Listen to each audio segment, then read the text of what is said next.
Let me be a free man. Free to travel, free to stop, free to work, free to trade where I choose, free to choose my own teachers, free to follow the religion of my fathers, free to think and talk and act for myself, and I will obey every law or submit to the penalty. Chief Joseph.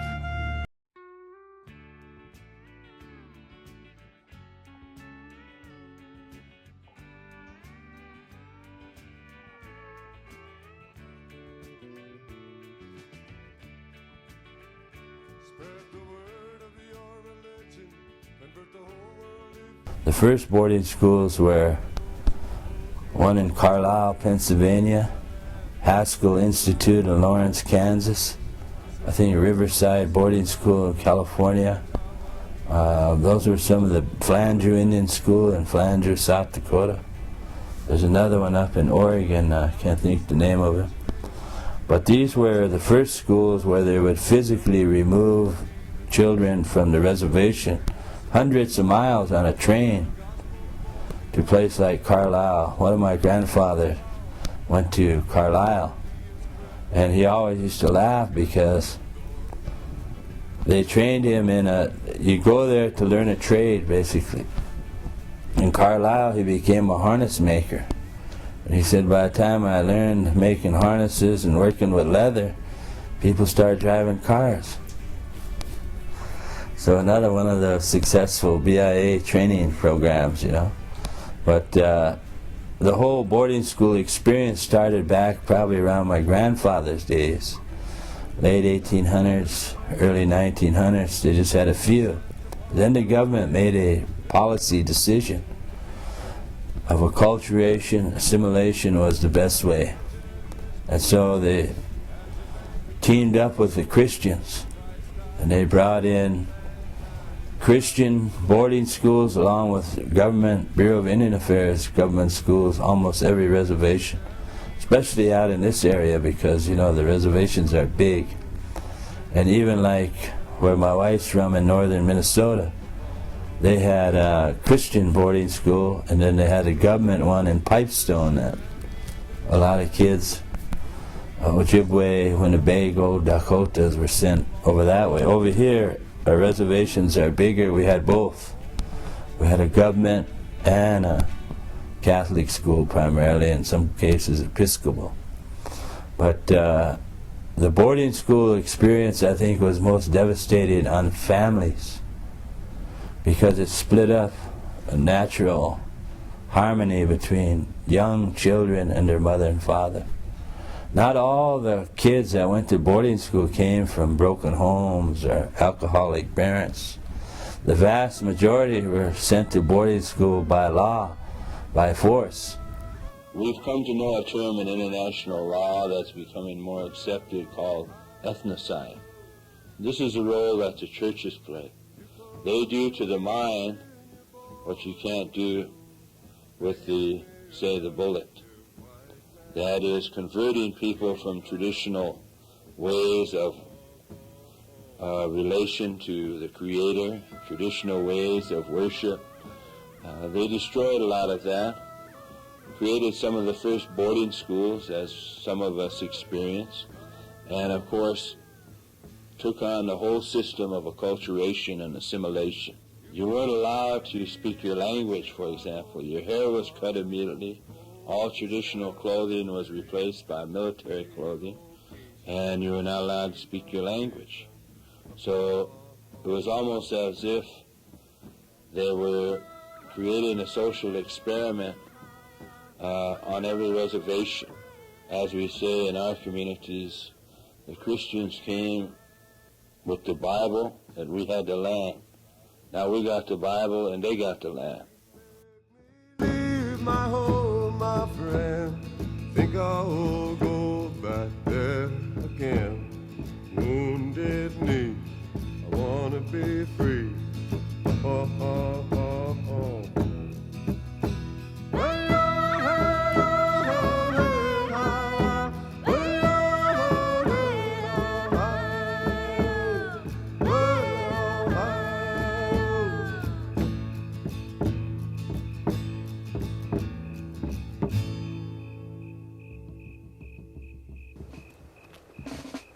I grew up with a lot of the older people, listening to the stories. And those stories were inside of me. And I went into a boarding school system, and they killed those stories in that system. I came out of there totally ashamed of who I am, of what I am. In the late 60s, I went back to the culture on my own. I let my hair grow. I started speaking my language. And in one of those times, I fasted. I did the vision quest for 5 years. And one of those years, it was a beautiful night. Stars were out, and it was calm. It's just beautiful. And it was around midnight, and I got up and I prayed. And I sat down and sat there for a while, and then all of a sudden I had these like a flashbacks of Sand Creek, Wounded Knee. And every policy, every law that was imposed on us by the government and the churches hit me one at a time. One at a time. And how it affected my life. And as I sat there, I got angrier and angrier until it turned to hatred. And I looked at the whole situation, the whole picture, and there was nothing I could do. It's too much. The only thing I could do, to me, was when I come off that hill, I'm going to grab a gun and I'm going to start shooting. And go that way. Maybe then my grandfathers will honor me if I go that route. I got up and I came around and I faced the east direction. And it was beautiful. I mean, it was dawn, light, enough light to see the rolling hills out there. And right above that blue light, in that darkness, was the sliver of the moon and the morning star. And I wanted to live. I want to live. I want to be happy. I feel I deserve that. But the only way that I was going to do that was if I forgive. And I cried that morning because I had to forgive. Since then, every day I work on that commitment.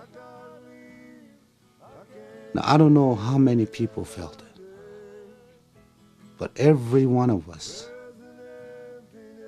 if you're a Lakota, you have to deal with that at some point in your life. And you have to address that. You have to make a decision. If you don't, you're going to die on the road someplace. Either from being too drunk, or you might take a gun to your head if you don't handle those situations. So this isn't history. I mean, it's still with us. What has happened in the past will never leave us. Next 100, 200 years, it'll be with us. And we have to deal with that every day.